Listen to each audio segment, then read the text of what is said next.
Fala pessoal, sejam sempre bem-vindos aqui ao nosso canal, que hoje traz uma proposta de fortalecer ainda mais todo um diálogo interreligioso, que é uma das nossas principais pautas. E hoje, pela primeira vez aqui no canal, nós vamos ter um episódio super especial sobre a Umbanda. E a minha convidada de hoje é a dirigente do terreiro de Umbanda Kumoa, Mãe Tayane Macedo. Que honra, Seja muito bem-vinda, gratidão pela sua presença. Axé. Também estou muito feliz. Falar de Umbanda, para mim, é uma felicidade, né? Quando a gente fala do que a gente ama, de um ideal, do que a gente percebe. Não só, eu tenho uma Umbanda, para mim, a Umbanda não é só uma religião, é uma filosofia de vida, né? Então, falar de filosofia, filosofar é maravilhoso. Maravilha.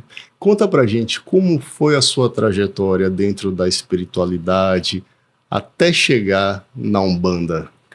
Nossa, eu não cheguei, eu nasci na Umbanda, né? O terreiro hoje, que é o Kumoa, ele já teve vários outros nomes, Luz do Mestre, né? Centro de Umbanda Mística Oxum-Pará, depois que a gente colocou a sigla Kumoa, mas ele tem 56 anos, foi fundado por minha mãe, e mãe Isabel Garrido, né? E mãe Hebe Macedo, que é minha mãe de sangue. Então, eu nasci na Umbanda. Eu estou com 50 anos, vou fazer 51 agora. Então, quando eu nasci, o terreiro já existia, né? Pequeno, em casa, como a maioria dos grandes terreiros de Umbanda, né? Dessa década de 60, 70. E eu nasci nessa religião. Então, eu de costume dizer, eu não sei o que é outra religião, né? Claro que hoje, como dirigente e sacerdotisa, a gente tem que estudar, a gente tem que conhecer um pouquinho das outras religiões. Sim. Mas eu não sei o que é outra religião, né? Eu vivi, nasci e fui criada dentro da Umbanda, né?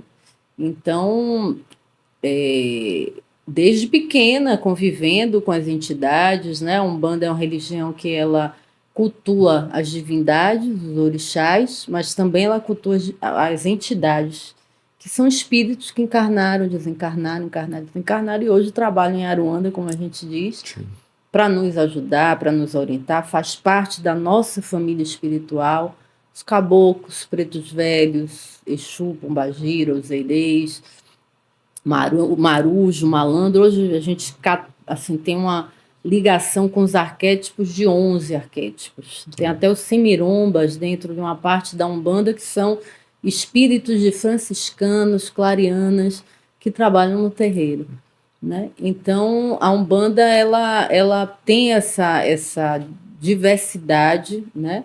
Ela é uma religião afro-indígena brasileira, né? E hoje a gente tem muitas, dentro da história da Umbanda, muitos marcos, mas ela nasceu em vários pontos assim do país.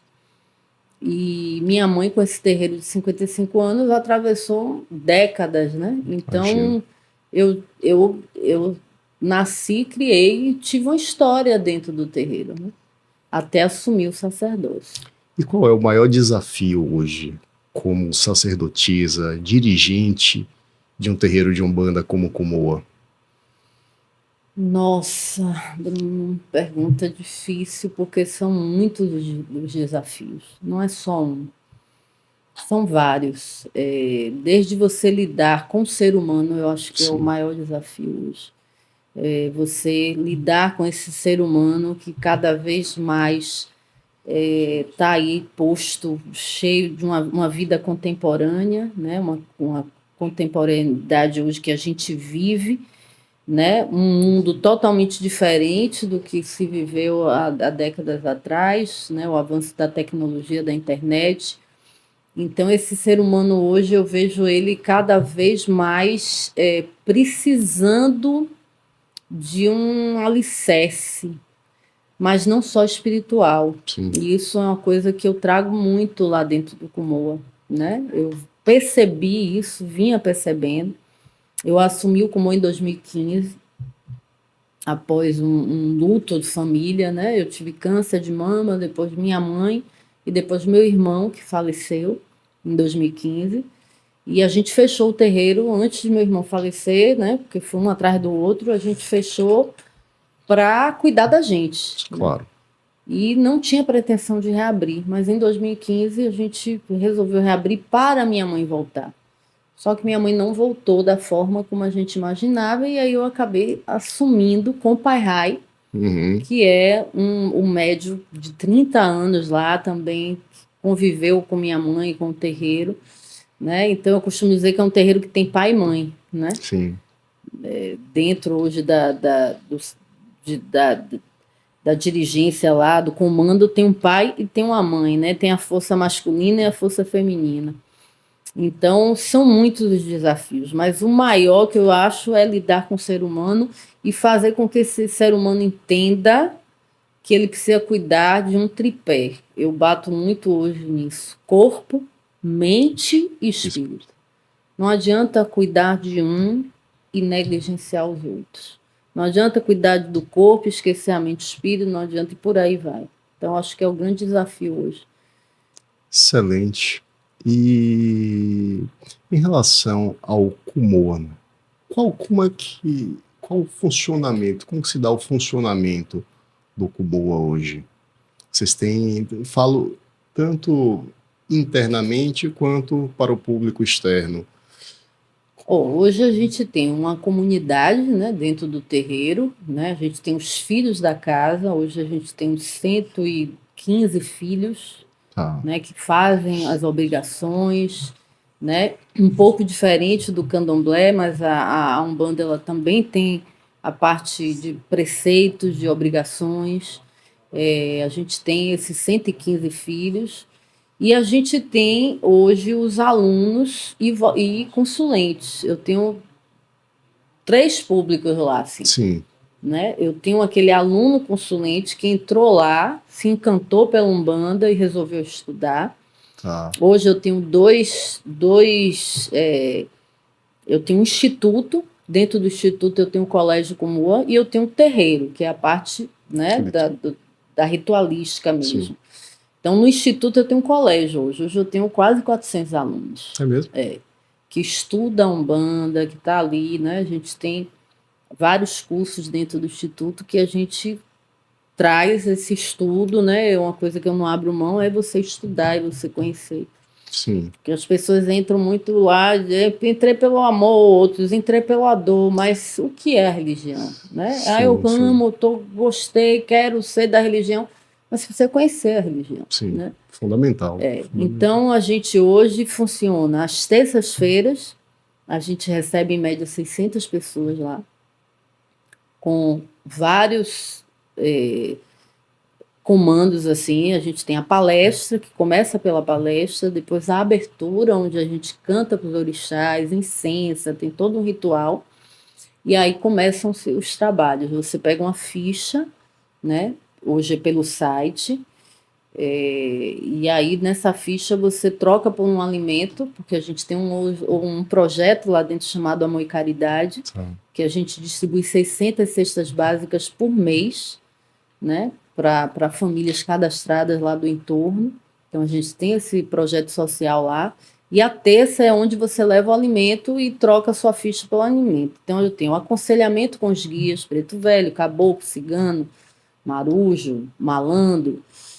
Eu tenho bate-folha, né, que é uma equipe de médios que trabalham com as ervas. Eu tenho passe, uma vez no mês apometria, alinhamento energético, né, isso na terça. E aí a gente recebe essas 600 pessoas da comunidade e atende. Fora isso, eu tenho as aulas, né, que é um calendário que a gente tem de aulas para esses alunos. Hoje eu estou com o GED, que é um grupo de estudo, eu tenho a turma 13, a turma 12 se formou agora, e o Extensão, né? Que é depois que você passa um ano estudando Umbanda, tem, digamos assim, uma pós, uma extensão. Então, hoje eu tenho esses alunos lá, que é durante os outros dias. Eu tenho as giras, aí eu tenho gira de guardião, Pombagira Exu, uma gira fechada, vários filhos dos alunos.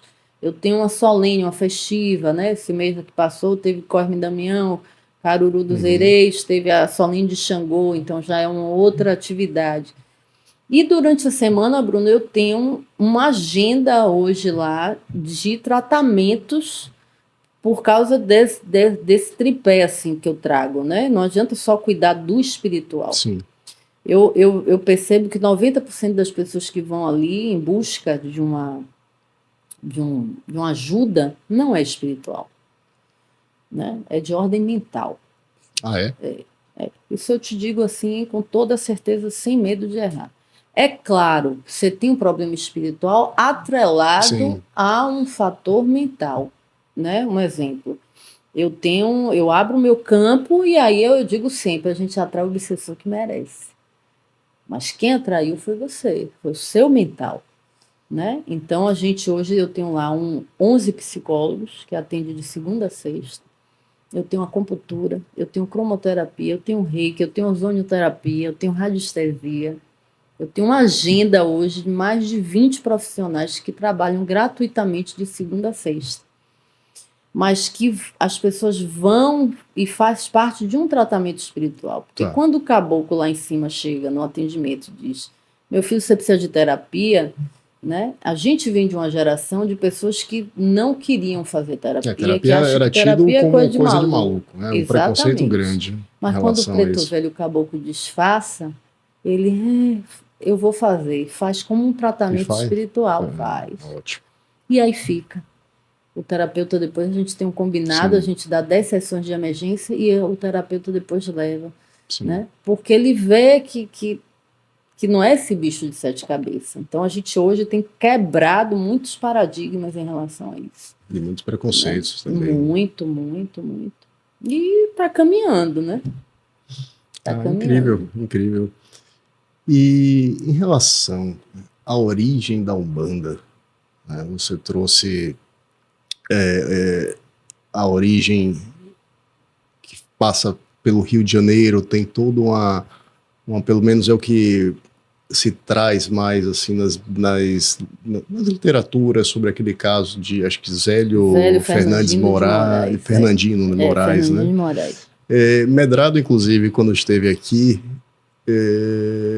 chegou a dizer claramente assim que, olha, a Umbanda surgiu por um preconceito mesmo em relação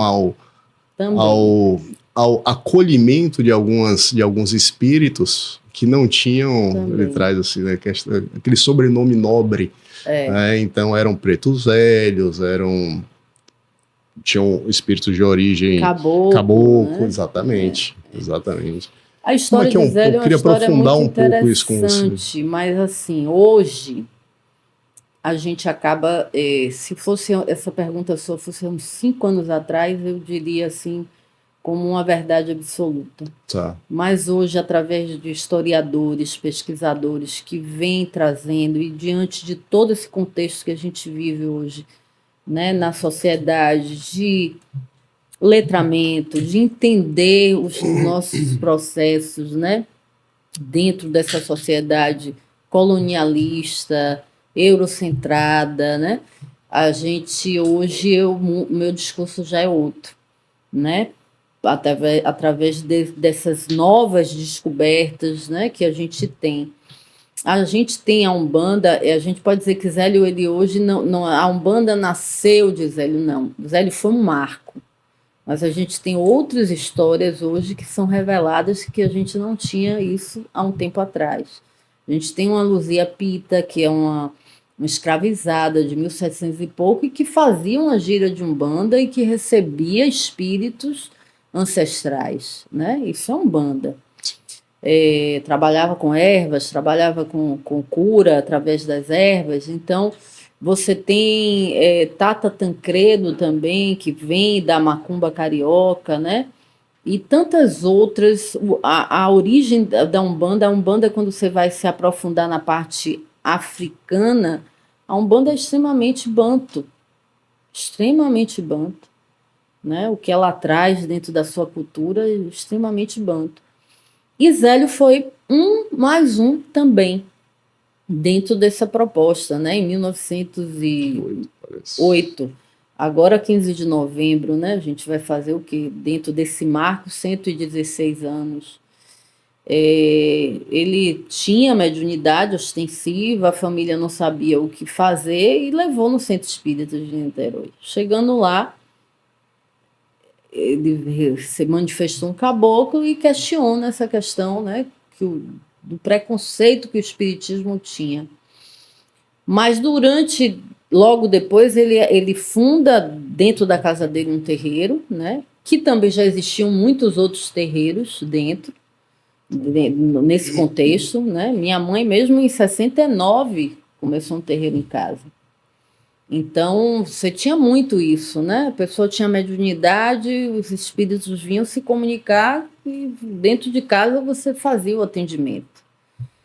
E Zélio, ele traz isso, depois ele funda 7 outras tendas, né?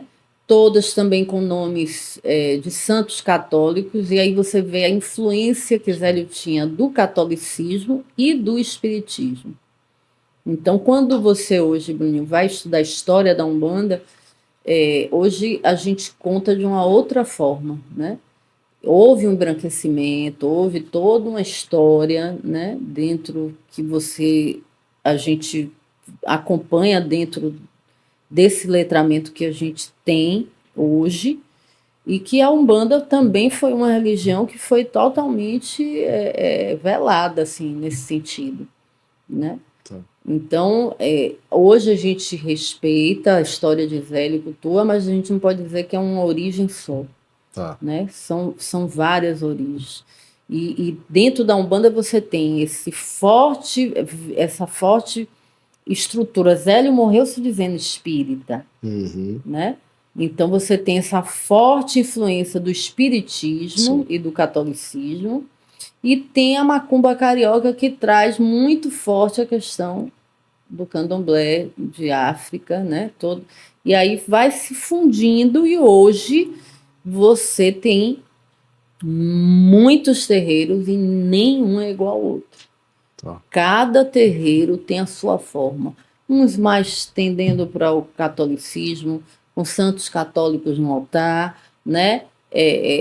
Entendendo hoje da questão do sincretismo, que é uma outra questão, né? Mas a Umbanda é uma religião sincrética. Aí você tem um terreiro mais puxado para o candomblé, que chama Umbanda Molocô, Umbanda Trançada, que é uma Umbanda que cultua mais fortemente os ritos do candomblé, né, como a menga, com, né, a amolação, enfim. Né, existe isso muito forte. Tem terreiros mais orientais, tem terreiros mais espíritas e tem terreiros mais xamânicos que traz Mas muito orientais, forte. quando você traz orientais, O povo se do refere aqui Oriente, tradição específica do tradição cigano? cigano, né, hindu, tem.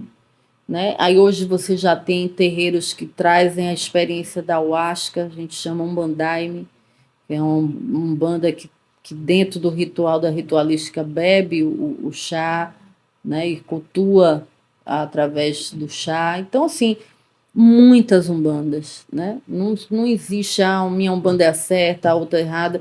Existe um cardápio, assim, uma infinidade de umbandas, e você vai naquela que realmente te dá mais afinidade, né? Se a gente pudesse elencar assim, um denominador comum entre todas essas espécies de umbanda que você se refere, a gente poderia identificar algum...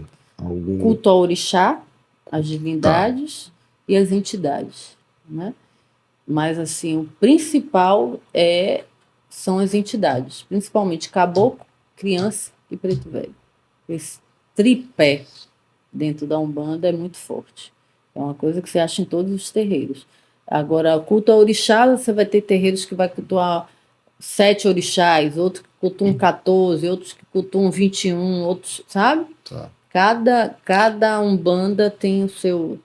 E existe uma referência também muito comum sobre as chamadas 7 linhas da Umbanda. O que seria isso? As 7 linhas, ela foi trazido muito fortemente por Zélio. Ah, tá. Né? que são, ele traz primeiro o número 7 como um grande número, assim, um número, é o número de poder, né?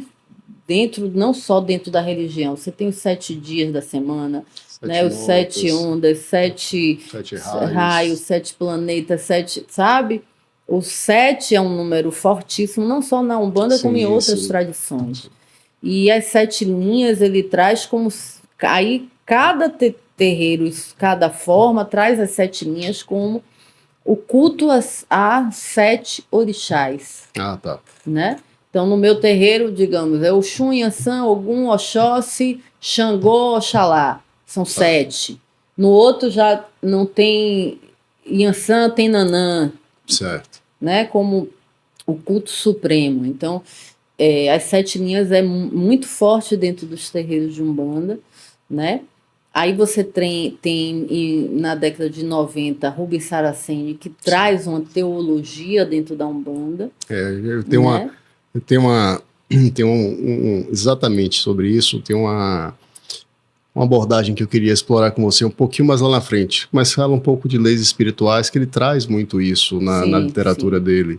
Mas, enfim, vamos voltar aqui um pouquinho para os Rubens, 7... por um momento, assim, eu digo que eu bebi e ainda bebo muito da fonte de Rubens, porque eu sempre, como eu falei, eu sempre, como filha da casa, né, filha de mãe Hebe e mãe Bel, eu sempre brigava muito pelo estudo. Minha mãe, por que isso?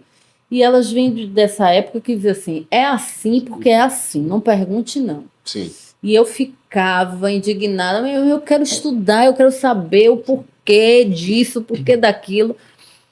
E elas sempre diziam assim, não pergunte, é assim porque é assim. E isso veio, tanto que teve uma época que a gente vai beber do espiritismo, do Pentateuco de Kardec, não tem como a gente não ir para esse lado, né? Porque não tinha uma literatura umbandista. Até que eu me deparo, Bruno, em 2015, eu conheço a literatura de Rubens Saraceni, que eu não conhecia. Tá. Não sabia. Rubens, assim, eu comparo ele hoje, assim, para Umbanda, ele deixou 52 ou 56 títulos, livros publicados. São vários.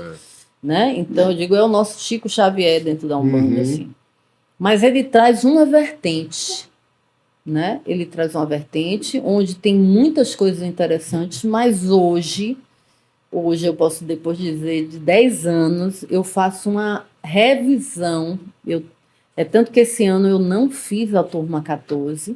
Tá. Né? Eu estou me preparando para o ano, porque eu estou fazendo uma revisão desse conteúdo diante desse novo olhar que a gente está tendo diante da história, diante da questão do apagamento, do embranquecimento, de uma série de coisas. Entendeu? E uma coisa que sempre me chamou a atenção e, naturalmente, sempre me despertou interesse em relação à Umbanda, a gente falou aí, olha, ela tem, vamos chamar de fontes, tá? Sim. Espiritismo, catolicismo, você trouxe aí tradições orientais, até hinduísmo. Sim. Né?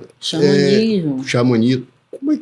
Como é que consegue conciliar tantas teologias diversas e, a partir daí, criar a sua própria teologia, né? Porque me parece... isso, né? Eu acho incrível. É incrível mesmo, porque você chega num terreiro de Umbanda, você vai ver o próprio Kumoa. Você chega lá, você vai ver um altar de quase 80 anos, todo talhado em madeira, com santo católico. Sim. Separado. Aí daqui a pouco você vai no outro altar, só orixá. Aí embaixo só indígena. Imagem, né, dos nossos indígenas. Então, assim, depois um altar lá só com o povo do Oriente, com cigano. Pois é. Rapaz, eu acho que é coisa da espiritualidade. Eu tenho um caboclo chamado Capangueiro que ele diz, né? Minha filha lá em cima é todo mundo junto e misturado. Quem separa são vocês. E é verdade.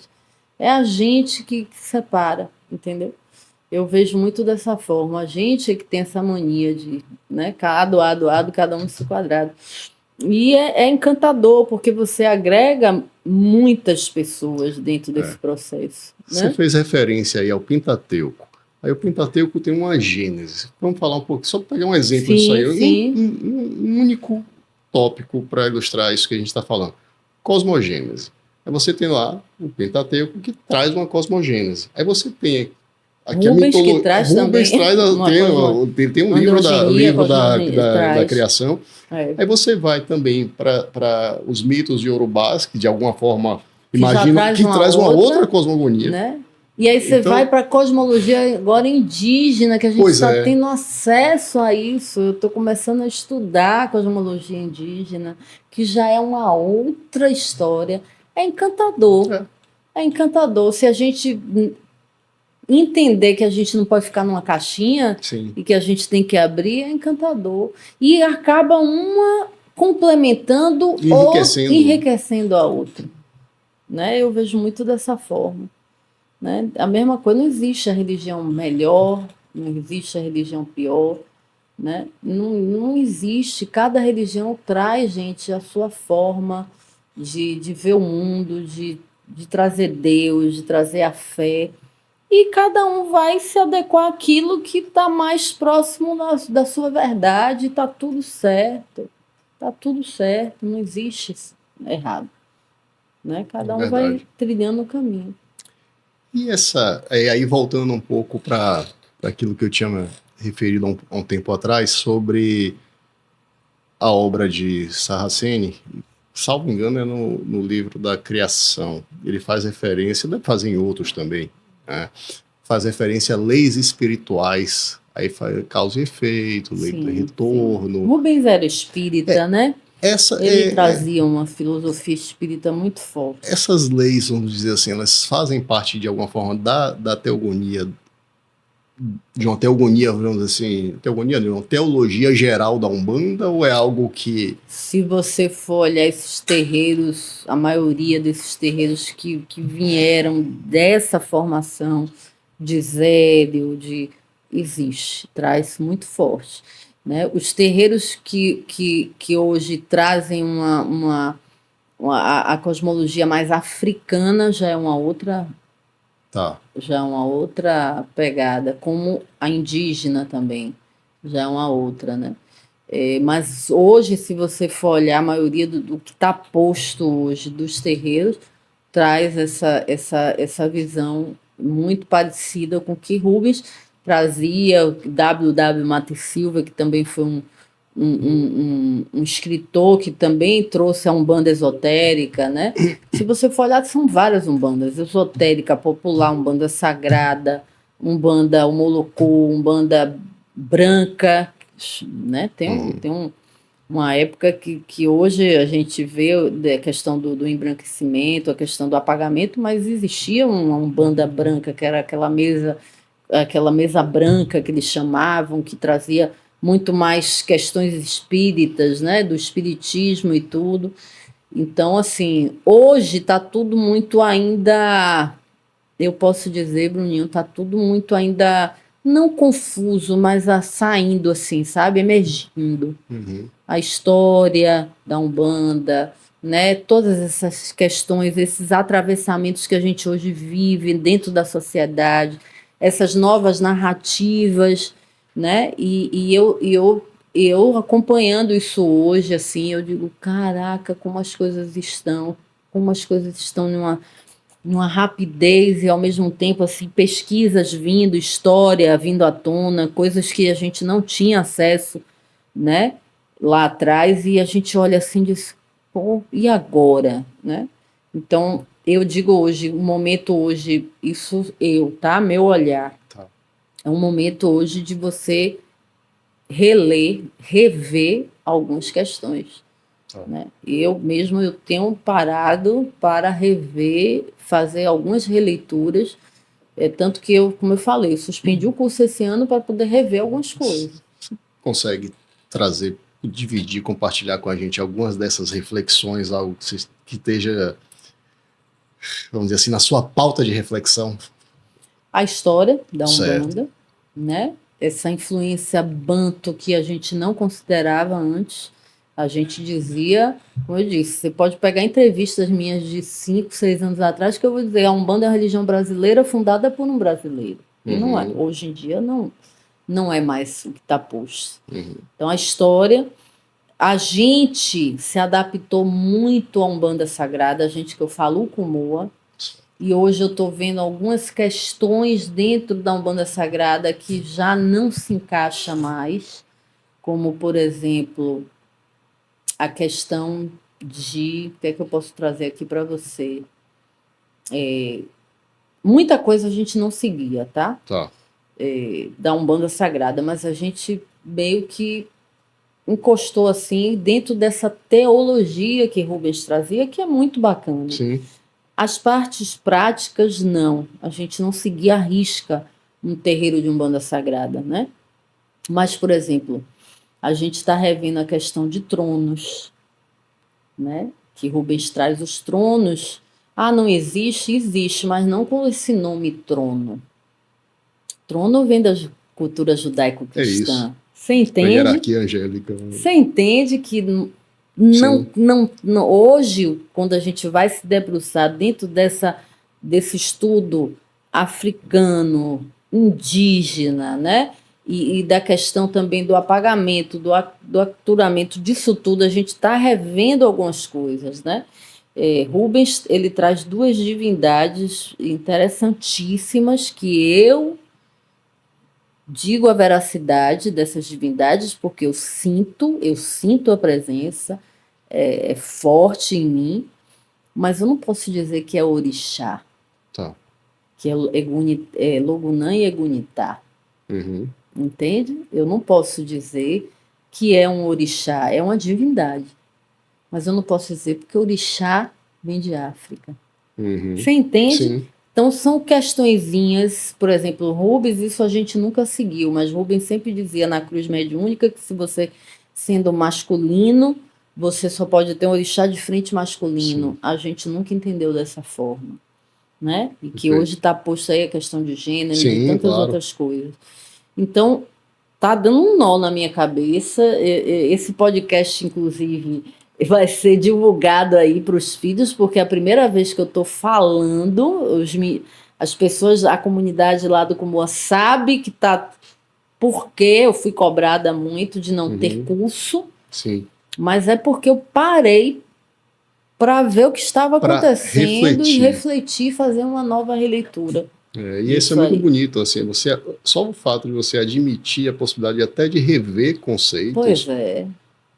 Né, por parte de uma liderança religiosa, sobretudo. Por que não? Não Por que é? não? Pois é. Né? É muito. A gente não é dono da verdade. Mas a gente vive numa sociedade apegada a conceitos e a preconceitos. Ah, total. Não é? Então, assim, até para avançar nos conceitos e desapegar de conceitos, é preciso uma coragem que eu vou te falar. Eu estou criando. Eu estou criando essa coragem, estou pedindo ajuda aos universitários, aos mestres amigos. Eu tenho 2 amigos, né, Alexandre Comino, o pai Rodrigo Queiroz, pessoas que eu sou muito próxima, Umbanda eu curto, né, que também parceiros meus, e que a gente tem conversado e tem, enfim... É rever mesmo, eu acho que é o momento de rever mesmo. Dentro dessa revisão, vamos dizer assim, você tem trabalhado com conceitos como de reencarnação ou a ideia de destino e livre-arbítrio? Tem alguma reflexão sobre isso? Vamos dizer assim, mais... Isso é muito forte dentro dessa Umbanda, né, que está aí. Mas se você for pegar a cosmologia africana e a indígena, não existe isso, né? Mas aí eu te digo, a Umbanda é a mistura disso tudo, inclusive também traz a questão do espiritismo muito forte, né? Como é que isso vai ser posto? Sim. Né? Eu, sinceramente, assim, eu acho que cada terreiro ele vai ter o seu código de conduta, do que acredita, né? do que ele vai fazer. Eu acho que isso aí vai ficar a cargo de cada terreiro tentar trazer, né, de alguma forma, seja a questão, né, de trazer essa questão das leis espirituais ou não, né? Porque se você for ver, a cosmologia africana é totalmente diferente. Totalmente diferente, né? E a indígena mais ainda, né? Então, aí eu acho que vai ser o grande gargalo mesmo, assim. Como é que vai lidar com isso, entende? Como a Umbanda, aí já é uma coisa minha, tá? É um pensamento meu. Como ela trabalha com as entidades muito mais do que divindades, certo. Orixá está presente nos terreiros, mas a matéria que a gente trabalha mesmo são as entidades, são os arquétipos. É o caboclo, é o preto velho, é o Exu, né? Que no candomblé chamam os catiços, né? É a pombagira, né? Pombagira é uma entidade umbandista, digamos assim, né? Apesar de que minha amiga Cláudia Alexandre, não sei se você já leu Exu Mulher, né? Ganhou até o prêmio Jabuti, ela traz muito forte essa questão de ter o Exu Mulher dentro de uma pesquisa. Deixa eu, só para facilitar até um pouco aqui a minha compreensão. Você falou aí das divindades, separou da divindade das entidades. As divindades seriam como é que vocês enxergam os orixás? Como energias, como forças da natureza. Tá. Né? Quando a gente fala de divindade, é manifestação de Deus. Xangô é a manifestação de Deus no fogo, na pedreira, Iemanjá, manifestação de Deus no mar, né?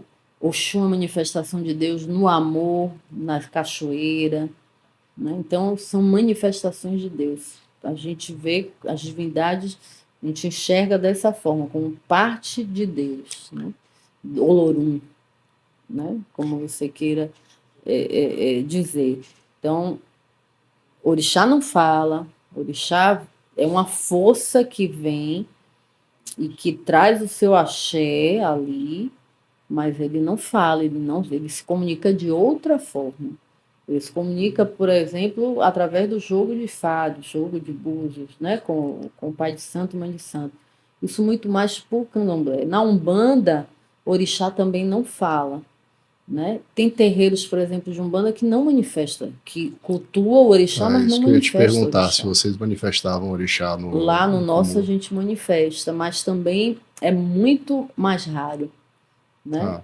E lá a gente tem, por exemplo, muito mais forte as entidades. Sim. Então, por exemplo, eu tenho minha Yansan, ela chega, ela dá o ilá, ela chegando, dança, mas ela fala. Tá. Ela não é um orixá, ela é uma cabocla que trabalha na força de Yansan, né? O Ogum Megê é um Ogum que eu tenho também. Pai Rai trabalha lá com Xangô da Mata Virgem. A gente chama Pai Xangô, mas não é Xangô orixá. Tá. É um caboclo de Xangô. Trabalha na força de Xangô. Então, dentro da Umbanda, a gente trabalha muito com as entidades que, para a gente, né, são espíritos, né, ancestrais, muitas vezes, tá? A maioria das vezes ancestrais, mas são espíritos que encarnaram, desencarnaram. Aí fica difícil a gente não entender o processo reencarnatório, né? De reencarnação. Então, é um cruzo, meu irmão, como diz meu amigo Simas, Antônio Simas, é um cruzo que é difícil. E a gente, hoje eu me vejo assim, numa encruzilhada. Eu hoje me vejo nessa encruzilhada. Então, já que você está nessa encruzilhada, qual é o entendimento que vocês têm sobre Exu? Nossa, Exu. Exu, ele é o primeiro, né? Ele é o zero, ele é o vazio, Exu, orixá. Certo. Né? A gente cultua porque é importante fazer essa distinção. A gente cultua o Exu orixá e na égide dele tem as entidades que também têm o mesmo nome Exu, com particularidades. Então você tem a Falange dos Caveiras, né? Exu Caveira, Tata Caveira, João Caveira, Rosa Caveira, você tem Exu Morcego, Exu Marabu, Exu Tiriri, Tranca-rua, Tranca-Rua, Exu. Arranca-Toco, Tranca-Rua das Almas, Tranca-Rua da Encruzilhada, Tranca-Rua da Estrada, trancas e trancas-ruas, Sim, né? Então, Exu, eu digo que ele é o orixá e a entidade também mais próxima de nós, do humano, né? Ele matou o pássaro com a ontem pedra que jogou com a pedra que hoje. jogou hoje. Então, assim, Exu, ele é um sábio, ele está ali, é o orixá da comunicação, é o orixá que está ali para ser revelado e revelar. Então, para a gente, Exu, sempre também lá no terreiro, né, na maioria das umbandas, também é quem abre os trabalhos, é que traz. E as entidades, que são esses guardiões que a gente chama, Sim. que está ali do nosso lado, nos protegendo, nos guiando, nos mostrando o certo e o errado, né? Nos dizendo, ó, vá por aqui, ó, tô avisando, você é teimosa, e quebra a cara, e depois, ó, eu te avisei. Então, Exu tá muito ligado a gente nesse sentido. E é maravilhoso, né? Exu, Ave Maria, não... Umbanda sem Exu tem uma música, né? Umbanda sem Exu não existe. Umbanda sem Exu não há. Apague a luz, acende a vela, que a magia vai começar. Aproveitando que você trouxe essa canção, é requisito para se estar no Kumoa cantar bem? Porque eu estive lá e fiquei impressionado com a qualidade das pessoas que estavam cantando ali as diversas cantigas. Era uma coisa assim linda, mas assim chamava atenção pela afinação. qualidade da musical. Ô, Incrível, Bruno, incrível. não é imprescindível, mas é porque a mamãe aqui tem ouvido musical, né? Eu venho de uma família de artistas, eu sou música, foi minha primeira profissão, foi o canto. Ó, Eu só cantei desculpa anos. te interromper. No dia que eu estive lá, estava tendo não sei se foi um lançamento, mas uma divulgação de uma obra chamada Exus e Pombagiras. Salvo engano, de Com uma Ana Ana Mameto? Mameto. Ah, você foi no dia Exatamente. Pombagira, Entidade Silenciada, o livro de nossa filha Ana Mameto. Pois é. E para assim, como se não bastasse, ela própria foi cantar. É, E também foi um show, um espetáculo. ela é maravilhosa. Então, assim, realmente a música, a musicalidade do Kumoa, a mim, grita. me chamou muito a atenção. Não tem como, né? Minha primeira profissão foi a música, foi o canto. Cantei na noite, cantei anos no Trio Elétrico Armandinho Dodormar. Então, quando eu resolvi aceitar esse desafio da espiritualidade, Sim. de assumir o sacerdócio, eu uni as duas coisas que eu assim mais amo na minha vida, assim, né? No sentido de propósito. A Umbanda, que eu sempre amei, é uma religião que eu sempre, né, tá na minha pele, tá na minha vida, e a música, né? Então, poder hoje cantar pro sagrado não tem preço, né? E aí, na pandemia, a gente gravou Encanto Umbanda, que é um álbum que tem no Spotify, Tá. que eu gravei. Estou agora entrando no estúdio para gravar o segundo, já estou no planejamento. E tem o ouvido musical, a gente faz lá o The Voice Macumba, né? Ah, sabia que tinha alguma... A gente faz, inclusive Vânia entrou pelo The Voice, que realmente é uma audição. A gente abre, chama, as pessoas se inscrevem e cantam 2 pontos. Um ponto de Umbanda e uma música qualquer para a gente ver. E aí tem um jurado que realmente escolhe. Maravilhoso. Né? A gente tem esse cuidado. Incrível. A gente tem esse cuidado lá. Incrível. Com a música, né? Com o som em si, né? Com a parte tecnológica, mesa de som. A gente tem muito cuidado com isso porque vem dessa minha formação, né, musical. Tá mais do que explicado. Maravilhoso. Mesmo. Diz uma coisa, qual a função de uma religião para você? Eu acho que a função da religião é você, é o nome, né? Religar, é ligar você a Deus, é fazer essa ponte. Mas eu digo muito isso lá aos meus alunos, que eu espero que eles num dia não precisem da Umbanda, que a Umbanda esteja internalizada dentro os conceitos, as diretrizes já esteja dentro dele, a mudança de paradigma e de se tornar um ser humano melhor e que você não vá para o terreiro por precisar da religião, precisar da Umbanda, que você vá para festejar, para comemorar, para viver em comunidade, mas que ela já esteja dentro de você de uma forma que você não precise dela.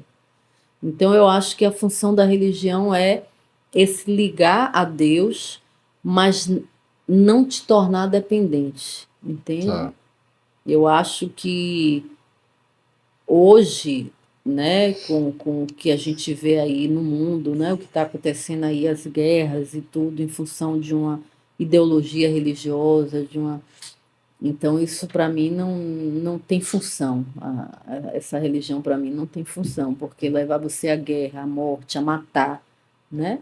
Então, eu acho que é muito mais isso. É levar você num caminho do amor.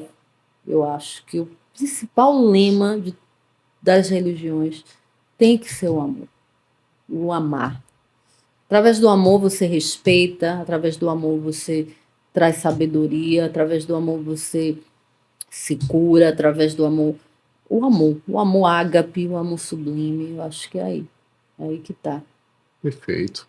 E qual a ideia de Deus para você? Menino, esse cara é uma figura, viu?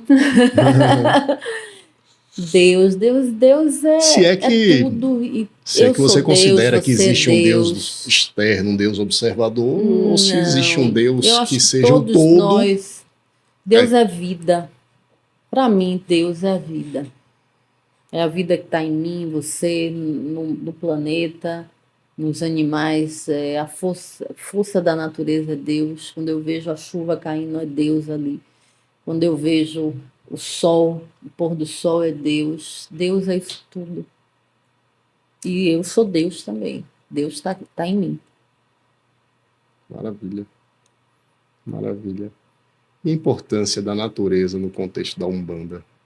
Fortíssimo, muito forte. A natureza faz parte dentro da religião. São os pontos de força, não só dos orixás, né? Mas das entidades, o caboclo, o preto velho, né? O malandro, o marujo. Você está ali nos pontos de força dessas entidades, desses encantados, dessas. E hoje a gente tem trazido muito forte essa questão da Umbanda ecológica, sabe, Bruno? Uhum, Hoje a gente, por exemplo, lá no Comor, a gente não coloca mais ebó, trabalho na rua ou na mata, se não for biodegradável. Se for, recolhe. E é uhum, lixo. sim, Pra você ter ideia, a gente criou lá, aí é minha formação, eu sou formada em publicidade e propaganda, então eu vivo criando coisas. Eu criei lá na tronqueira, tem a tronqueira fechada, né, onde ficam os nossos Exus e Pombagira. Do lado de fora eu criei uma encruzilhada mesmo, de uma estrada. Eu fiz uma encruzilhada de cimento lá, certo. pintadinha, parecendo uma rua, uma mini encruzilhada, e lá a gente arreia a encruzilhada de Exu, né? A gente meio que consagrou e firmou aquele ponto ali para que as pessoas não sujem a rua ou com a violência que está hoje em dia, chuta que é macumba, você chega, bota lá e Sim, na hora passa um caminhão e chuta e leva. Então, ali a gente coloca, faz as oferendas, depois a gente recolhe é lixo, porque já foi. A sim, gente entende muito que a oferenda é ali, aquele momento de oferendar, existe aquele momento de conexão, de reconexão, depois já foi. Né? Já é o prana é, daqueles alimentos já foi levado, então é lixo. perfeito, E perfeito. assim, campanhas e campanhas, mês de fevereiro, fim de janeiro, a gente não leva em nome de Deus, em nome de Exu, balaio para o mar, Sim, sabe? Um vidro, uma frasco daquele de alfazema, meu Deus, até rosa a gente pede que os filhos, né, espetalhem assim, jogue no mar, porque até o talo com como é que se chama? A Poxa, me deu branco agora. O talozinho com os sim, sim, espinhos, sim. ali mata peixe, bicho. Um peixe daquele ali passa ali, pode matar um peixe. Então a gente pede, Mãe Estela foi muito sábia, né? Sim. Não leve flor, leve amor, Hum, né? Ela fez essa campanha antes verdade. de nos deixar. Então, assim, é criar mesmo uma consciência mesmo do meio ambiente. A gente precisa, né? O mundo precisa É, porque disso. não tem lado de fora, né? Não, Não tem um não, planeta reserva, pelo menos por não, meu enquanto, irmão, né? não tem, Então, não tem. tem que cuidar É, cuidar de casa é, e é a única solução, pelo menos hoje, né? é. Hoje eu estava vendo rapidamente, é uma cidade, um paísinho, uma ilhazinha perto ali do Pacífico que daqui a 10 anos vai sumir. Por causa do aquecimento, que vai, né, as águas vão subir, vai sumir aquele paísinho. Vai É, sumir. Né? E a gente está vendo aí, né, a é, natureza respondendo. Então, com certeza.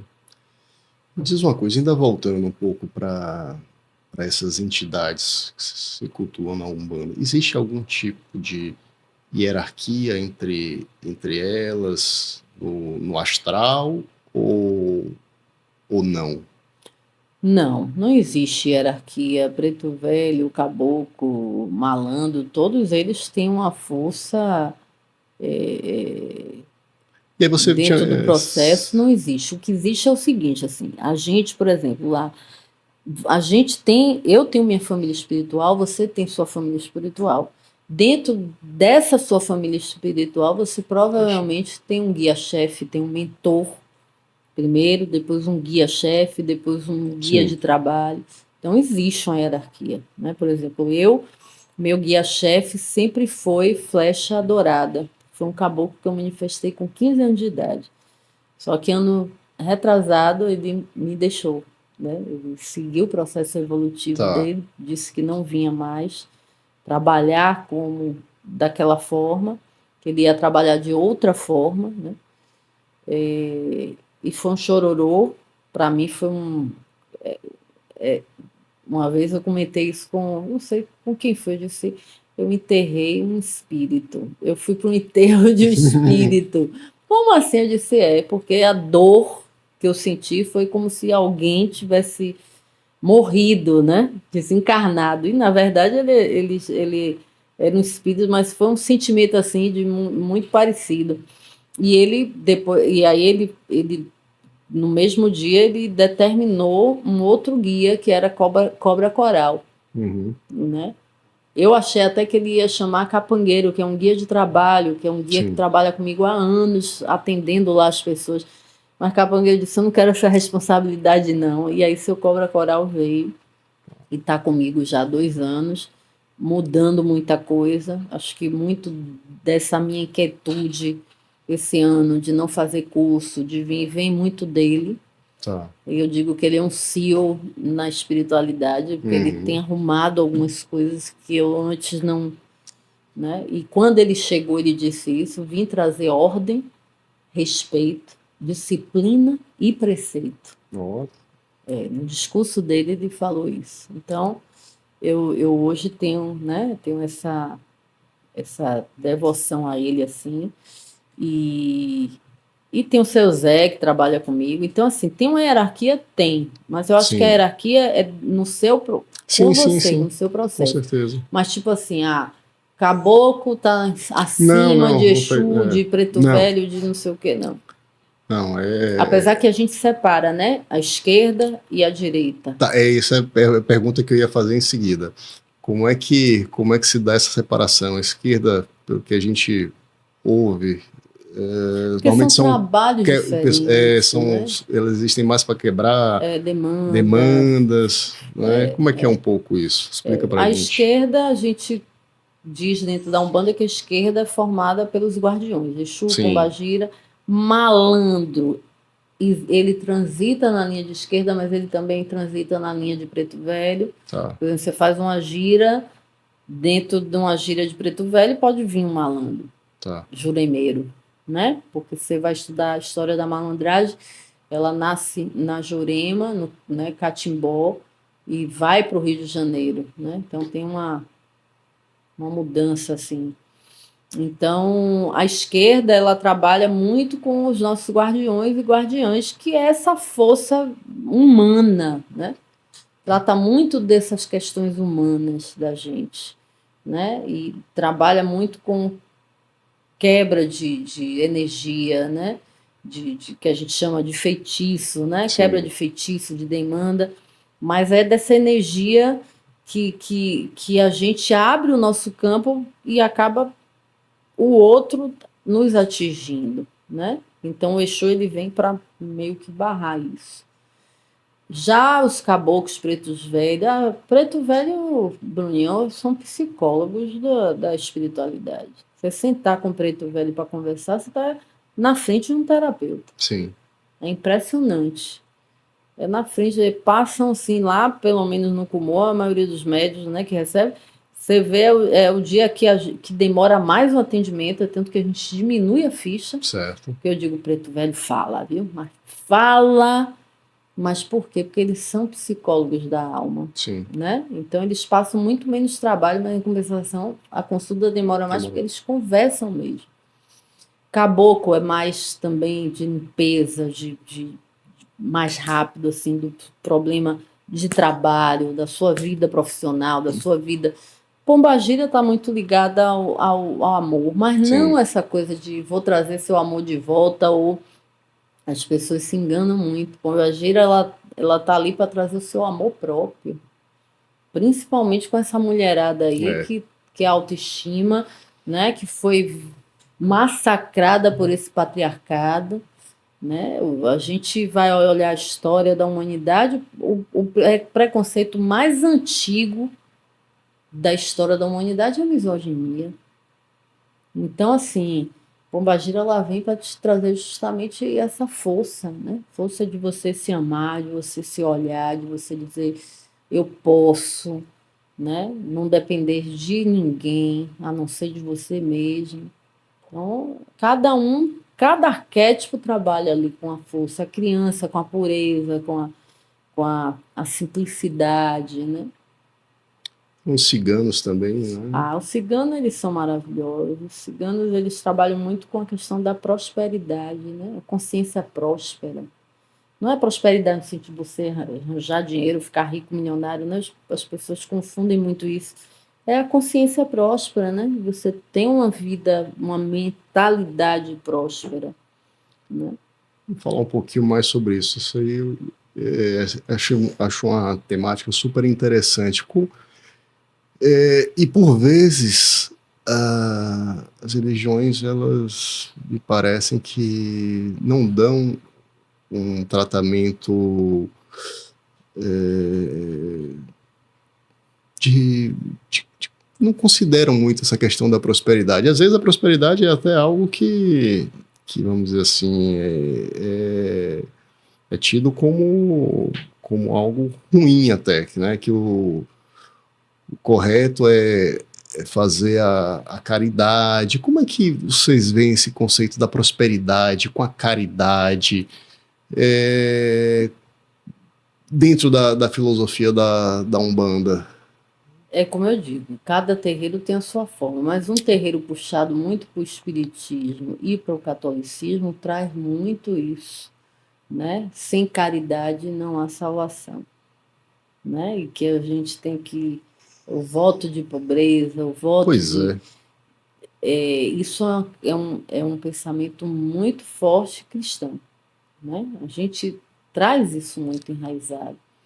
Já dentro da Umbanda, a gente já traz uma outra filosofia. A gente veio para ser feliz. A gente veio para ser feliz, a gente veio para ter, né? Agora é claro, corra atrás, tá? Tá aí, faça. Sim. Não espere as coisas caírem do céu e, como diz o nosso velho Raul, né? Com a boca cheia de dentes, Sim. esperando a morte chegar. Então, assim, vá. Você tem aqui um povo para te ajudar, que são suas entidades, sua família espiritual. Vá. Busque. Corra atrás. Corra atrás da sua felicidade, né? A gente traz muito isso. Sem culpa. Sem culpa, mas ainda é muito forte, ainda é muito enraizado. Essa Umbanda ainda muito...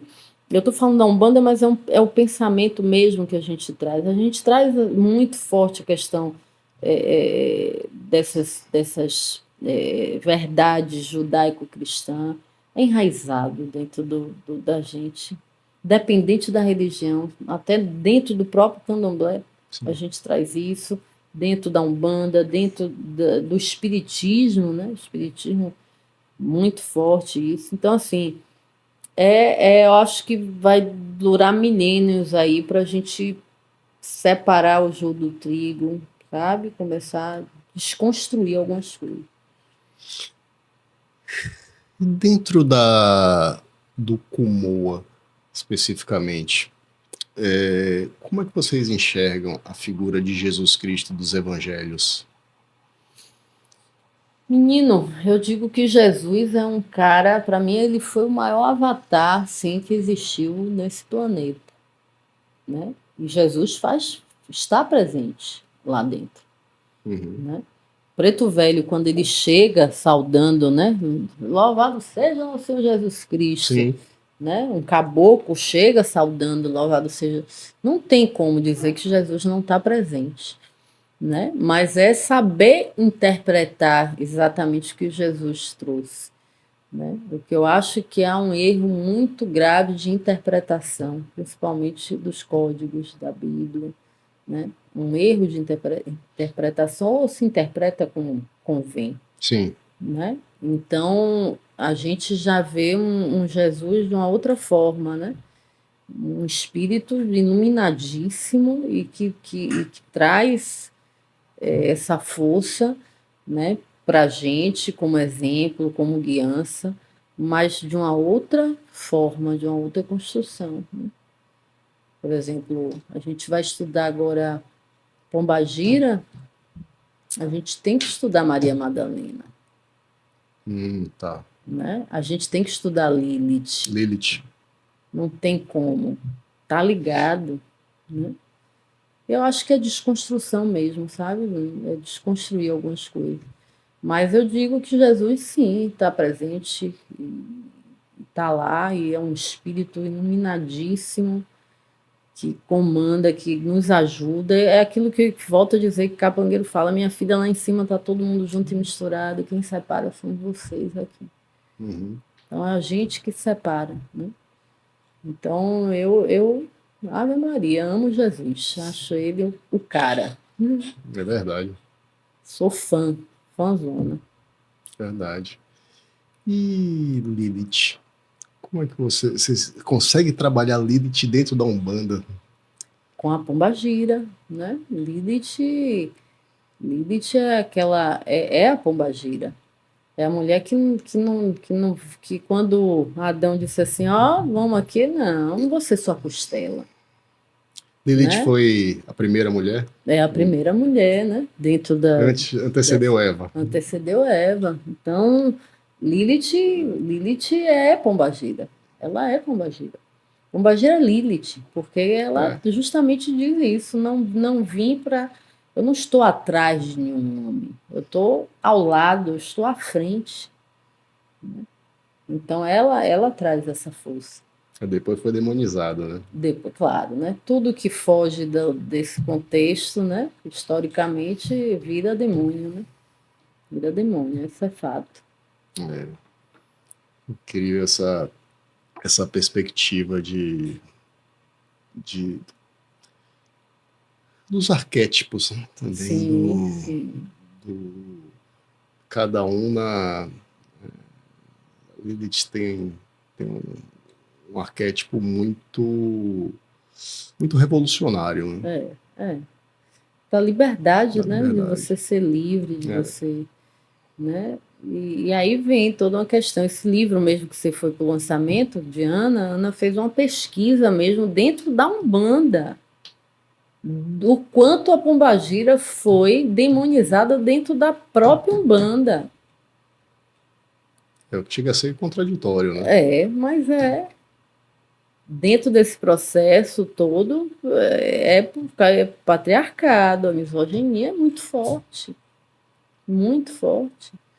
né? A pombagira é puta, espírito de putas, sabe? E por aí vai. Então, assim, é difícil, né? Acho que hoje a gente está tendo condições de ter uma abertura e um momento, assim, eu falo muito isso lá no terreiro, eu digo, gente, daqui a 20, 30 anos, quando eu tiver os meus 80, eu vou dizer, gente, eu vivi aquele momento histórico, porque a gente está vivendo um momento histórico, Sim. né? A gente aqui no Brasil, acho que Acho que no mundo, né? a Os gente estudiosos falam que estamos passando por um momento de transição planetária, né? a gente está vivendo, e isso é visto aqui, né, com essas novas narrativas que a gente está trazendo, né, dentro desses conceitos todos, desses preconceitos todos que são inseridos dentro da sociedade, né, a intolerância religiosa, o racismo, né, o tanto religioso como o racismo, a misoginia, né, são tantas coisas que a gente hoje está vendo dentro da sociedade e que a gente tem que parar para escutar, a gente tem que parar para ler. Aí vem a questão do letramento, né? Senão você vai ficar lá atrás, vai ficar em um mundo que, no meu tempo, não, sabe? Acorda, gente, não é mais no meu tempo, as coisas estão postas aí, é isso aí, é fato. Como é que vocês têm lidado com a questão da intolerância religiosa? Nossa, assim, a gente sofreu um ataque em 2016, né? Foi? De um vizinho. A gente estava fazendo um show que não tinha nada a ver com macumba. E que tivesse. Mas você vê o nível. A gente estava tendo um show para arrecadar fundos para o terreiro, com meus irmãos, Armandinho Dodormar, e o vizinho jogou 3 bombas daquela de 1000. Nossa. Foi parar na delegacia, Claro. Ministério Público. Hoje teve um que quase perde a audição, uma outra que foi ferida na perna, né? Foi bem feio, mas não dei nada. O cara simplesmente nem preso foi. É mesmo? Arquivaram. Arquivaram e ficou por isso mesmo. Então, assim, talvez hoje, pelo terreiro Kumua... E ele continua lá? Não, a gente mudou e ele também. Ele ficou fora um tempo, sumiu. Mas, assim, talvez, Bruno, pelo terreiro hoje estar localizado em um bairro, né, considerado um bairro nobre e tudo, né? De vez em quando a gente tem problemas com os vizinhos, tipo, esse povo macumbeiro, né, de carro, porque a rua é larga, sim. Então são 600 pessoas numa terça-feira. Mas eu fico imaginando aqueles terreiros que ficam mais longe, né? Ou que ficam hoje em comunidades que tem a questão evangélica, por sim. exemplo, né? Que é muito forte hoje. Tem uma amiga minha que ela não entra lá na comunidade dela porque os traficantes eles são de Jesus. Então ela não pode vestir branco nem botar guia no pescoço dela. Então você vê a que nível a gente chegou de intolerância dentro né? Nas comunidades e tudo. A gente hoje com a internet consegue ver mais coisas que a gente não conseguia há tempos sim. atrás. Sim, com certeza. Mas há preconceito. Você andar de branco de guia no pescoço, o povo te olha de rabo de olho, assim, fazendo bico, entendeu? Ainda há preconceito. Com certeza. Quantos filhos chegam lá, pegou um ônibus, sentou e a pessoa se levantou? Que estava de branco com a guia no pescoço. Vários relatos. É mesmo? A gente acha que não, mas é.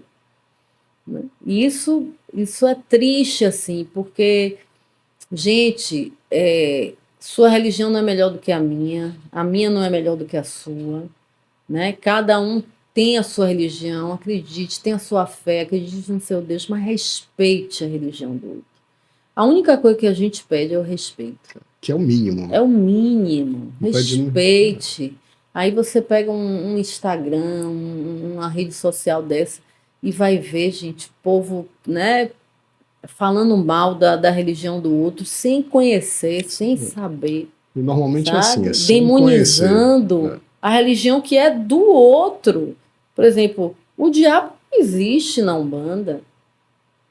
Essa figura do diabo Que sobrou para Exu, né? No final das sobrou, contas. e você sabe o porquê, né? Um dos motivos.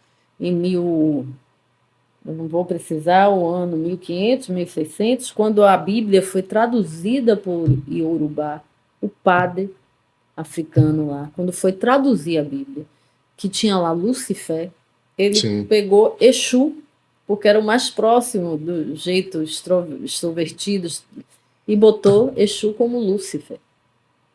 A ligação vem daí. É histórico. Eu diria que, assim, eu acho que nem as pessoas, aliás, poucas pessoas ligadas a essas religiões, essas tradições, que de alguma forma trazem essa figura de Lúcifer, poucas pessoas têm a ideia de quem seja Lúcifer, efetivamente. Né? Não, então, tem não. Aí, como se não bastasse, ainda fazem as analogias que são não são nem só indevidas, são irresponsáveis no final das contas, né? E tem uma consequências que culturais catastróficas. Terrível, né? terrível. Então, assim, o diabo não existe dentro da Umbanda, né? Então, quando fala a religião do demônio, do diabo, o que é diabo, meu irmão? O que é demônio? Pois é. Sabe? Eu não sei o que é isso. Não conheço. Não faz parte da teologia não dessas... faz parte, sabe? Faz parte de uma teologia específica, mas que é uma teologia dominante, vamos dizer. Exato, né? Entendeu? Então aí tem toda uma... A gente hoje está tendo uma visão melhor das coisas, sabe, Bruno? Essa questão do conhecimento, de você trazer à tona aí novos olhares, novas coisas. A gente consegue ter uma visão, mas a gente, ao mesmo tempo, percebe o quanto a gente sofreu, assim, as influências, principalmente judaico-cristã, é muito forte. Sim. E do patriarcado também. Né? Sim. É muito forte, muito forte. Isso está enraizado. Tá. E às vezes até para se tomar consciência é difícil. Muito.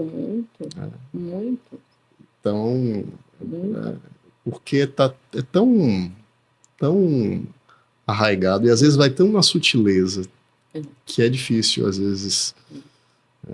E aí vem os radicais dos dois lados, né? De quem está trazendo isso à tona, de quem... Eu acho que o caminho do meio é sempre o melhor caminho, sabe? Sim. Não nem um polo nem o outro, mas o caminho do meio e de você mudar, né? Mas não mudar com agressividade, nem mudar, sabe? Eu acho que as coisas têm que ser, de alguma forma, né? Essa mudança é importante, mas também tem que ter muito cuidado, né, com os extremos. Sim. Eu acho que tudo muito extremo não é uma boa opção. Com certeza. E só mais um assunto aqui para a gente já caminhar para o final. Eu queria trazer um pouquinho essa noção da Umbanda como uma religião magística. Como é que vocês... o que seria magia para você?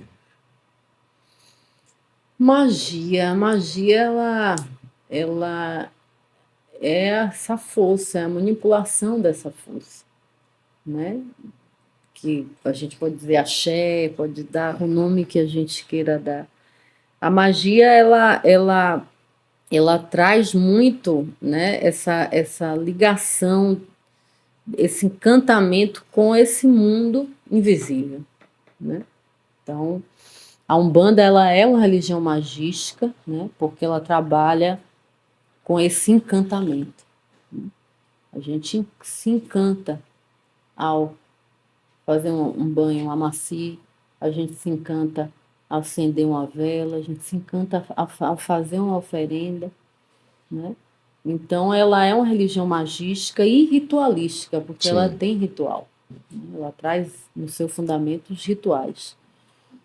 E a magia faz parte da vida, faz parte de Deus, né?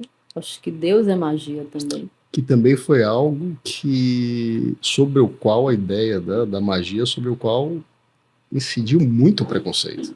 Demais. Né? Tudo bem que existe um mau uso da magia. Sim, mas magia existe. Se você for estudar a história da magia, desde que o homem é homem, né?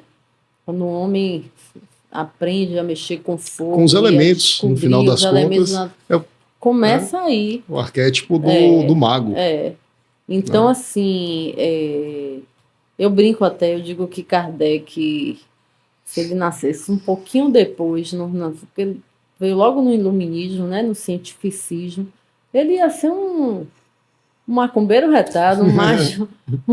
Eu digo sempre, Kardec ia ser, não tenho dúvida que ele ia ser um mago, mas estudar magia é muito bacana, eu sou encantada.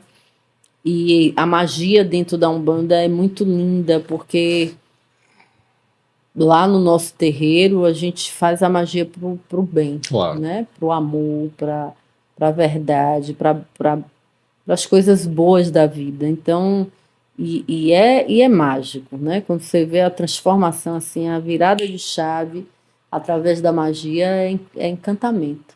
É lindo demais. Eu sou encantada. Sou muito feliz. Excelente, maravilha. Aí, conversa tá ótima. A gente ficaria aqui conversando horas. Se você quiser trazer mais algum tema, mais alguma reflexão, fique à vontade. Não, a gente falou muito das coisas que estão hoje, né, sendo postas aí. E muito feliz de estar aqui falando, de estar aqui expondo o meu pensamento, né? Não é fácil. Não. Ser dirigente, seja qual religião você estiver, mas não é fácil, é uma abdicação de uma vida, né? A gente passa a não ter a nossa própria vida. Hoje eu vivo, durmo, acordo pensando no Kumoa, né? Não é fácil. Pai Rai também, Mãe Bel, acho que todos lá, a gente tem uma equipe hoje que trabalha lá também, em função disso, o terreiro cresceu muito. Sim. E hoje a gente é uma outra realidade. Eu fico parando assim, meu Deus do céu, quando eu me lembro aquela casinha pequenininha de Itapuã com 30 pessoas e hoje o que é o Kumoa, o tamanho que ele se tornou, mas fruto de muita verdade, de muito amor, de muito trabalho, de muita abnegação, de muita verdade. Eu acho que o principal é isso, é muita verdade. E propósito, sabe? Quando você tem um propósito na vida, pode vir o que vier, pode estar como estiver, é seu propósito e você vai levar isso para sempre. Então, eu posso te dizer hoje, no início foi difícil para mim, porque eu tinha outra vida, eu era publicitária, eu tinha agência, eu tinha uma outra vida, nunca imaginei que eu ia assumir o sacerdócio assim, dessa forma. E tão nova, né? Com 40 e poucos anos. Mas, assim, hoje eu sou muito feliz.